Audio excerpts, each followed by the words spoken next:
the starting point is that credit unions are fundamental to achieving financial inclusion. I don't think anybody here would disagree with that. I think that there's 6 million people, and probably that's growing, who are stuck outside the world of high street credit, would know that. And that includes at least 2 million people who are using the doorstep lenders, paying up to 200% APRs. And in fact, people paying even more than that through the payday loan systems, through companies like Bright House and that kind of thing.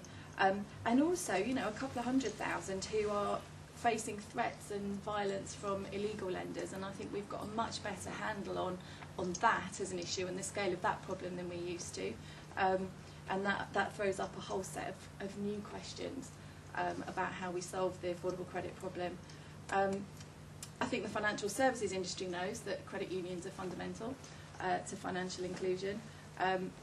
The mainstream financial services providers don't want to lend in this market. They don't think they can do it well. They're probably right. They don't think they can do it at a cost that they would be prepared to go public with. The reputation risk of charging what they would need to charge just isn't worth it from their point of view. And so I think, you know, government has come to know that actually the future for affordable credit is in credit unions. I think gone are the days that when credit was seen as a luxury and people used to, you know, as Polly was saying, quite sanctimoniously talk about credit being something that low-income people should be protected from and saved from themselves. I think it is pretty much universally recognised that if you're struggling to make ends meet, credit is a necessity, and it is used for essentials. It's used to keep your head above water, and it's used to pay the predictable but unavoidable expenses like new school uniforms, TV licence, car tax, that kind of thing. It isn't for luxuries, and it isn't for frivolities. It is what makes ends meet.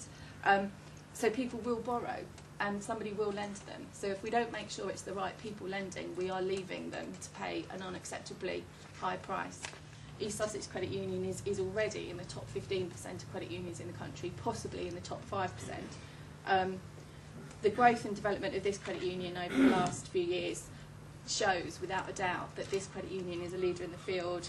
It's an agent for change. It could be an agent for change across the whole sector. It's brave enough to take risks. It's clever enough to make them work.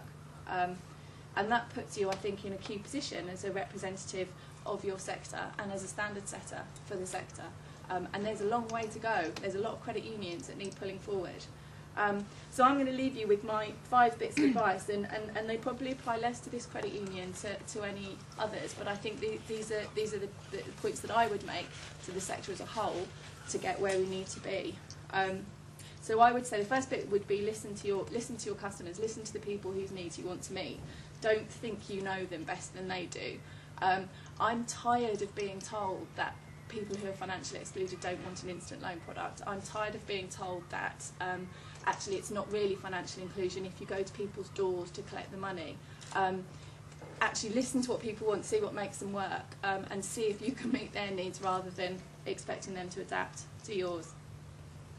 The second bit of advice would be ask for what you need rather than waiting for it to come to you. We ask the banks why they don't lend more money to credit unions, or why they don't give more money to credit unions, and they said because they don't ask us.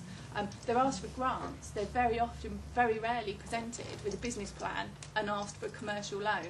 And actually they would be prepared to do that, but they're not asked enough. And I think actually that's something that the credit union could do really easily.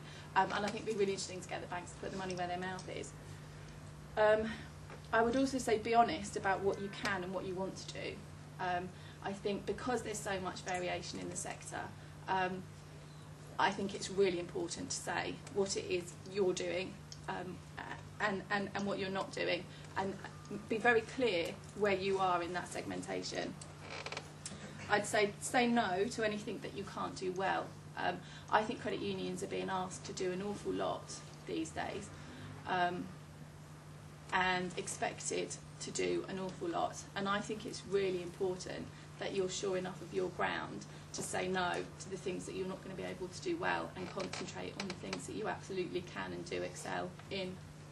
And my final bit of advice would be not to let government kill you with kindness, because government now seems to see credit unions as the solutions to everything. I'm just waiting to hear that credit unions are the answer to climate change, and then I think we'll have a full set. So, you know, and I'm particularly concerned, for example, that government thinks credit unions can pick up all the customers of illegal lenders that are being taken off the streets, and you know, and that every single person who's financially excluded is right for credit union. And I think that might be true. I think it's not inevitably true, and I think it's really important that you're selective and that you're not pushed into doing things that are going to actually reduce your sustainability and undermine the progress that you've made. Thank